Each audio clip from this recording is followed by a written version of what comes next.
এটা হচ্ছে দার্জিলিং স্টেশন। এটা ঘুম স্টেশন নয়, এটা দার্জিলিং স্টেশন।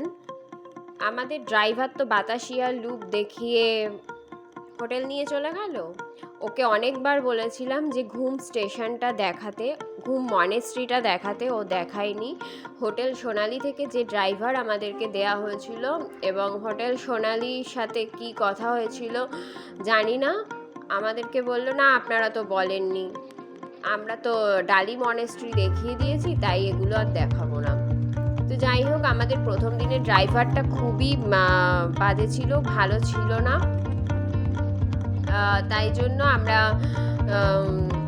ওই ঘুম মনেস্ট্রি আর ঘুম স্টেশন দেখতে পারিনি। খুব দুঃখের বিষয়, খুব দুঃখের বিষয়। মানে দার্জিলিং গিয়ে ঘুম স্টেশন দেখিনি, মানে ভাবা যায় না। আর এটা দার্জিলিং স্টেশন। দার্জিলিং স্টেশনটা আমরা নিজেরা আবার পরে হেঁটে হেঁটে এসে দেখে গেছি।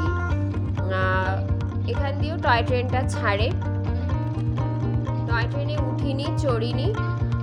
এই দার্জিলিং স্টেশনের পাশে ওই যে আর একটা টয় ট্রেন মতন একটা ক্যাফে আছে, সেই ক্যাফেতে বসে সবাই খাওয়া দাওয়াও করতে পারে। আর দার্জিলিং স্টেশনটা যে শেষ হচ্ছে, ওখান দিয়ে একটা নিচের দিকে রাস্তা নেমে গেছে, ওই রাস্তাটা ধরে গেলে ধীরধাম পৌঁছানো যায়। এই ভিডিওতে আমি ওইটাও দেখিয়েছি। এই যে সেই রাস্তাটা, এই রাস্তাটা ধরে ধীরধামে পৌঁছানো যায়। এটা হচ্ছে নেপালের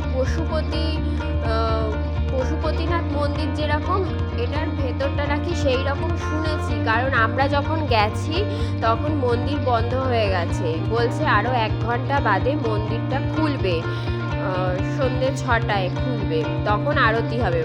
বললো যে ঠিক পশুপতিনাথ যেরকম, এই মন্দিরের বিগ্রহ সেরকম। এটা শিবের মন্দির, শিবজির মন্দির। পরিবেশটা খুব সুন্দর, ভালো।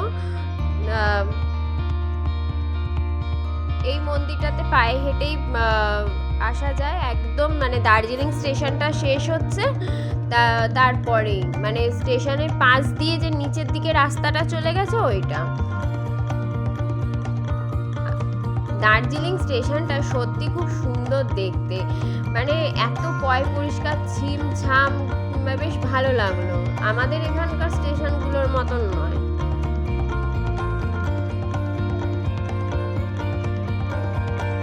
দার্জিলিং এখন পায়ে হেঁটেই ঘোরা যায়, মানে এত কি বলবো, জনবহুল এলাকা হয়ে গেছে। আর মানে কিছুটা 10 মিনিট 15 মিনিটের ব্যবধানেই দেখার জিনিস সব।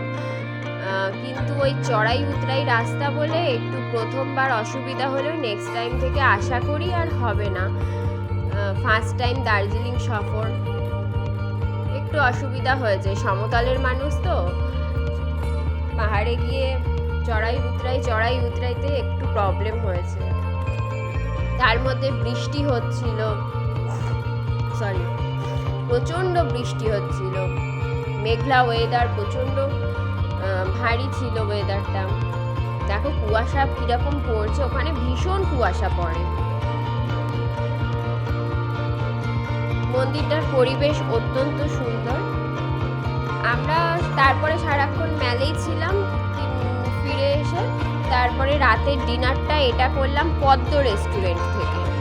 পদ্ম রেস্টুরেন্টে থেকে রাতের ডিনারটা করলাম। আমি থুপকা নিয়েছিলাম, কোনোদিন থুপকা খাইনি বলে, বাট খেতেও পারলাম না। আর মা নিয়েছিল ভেজ থালি।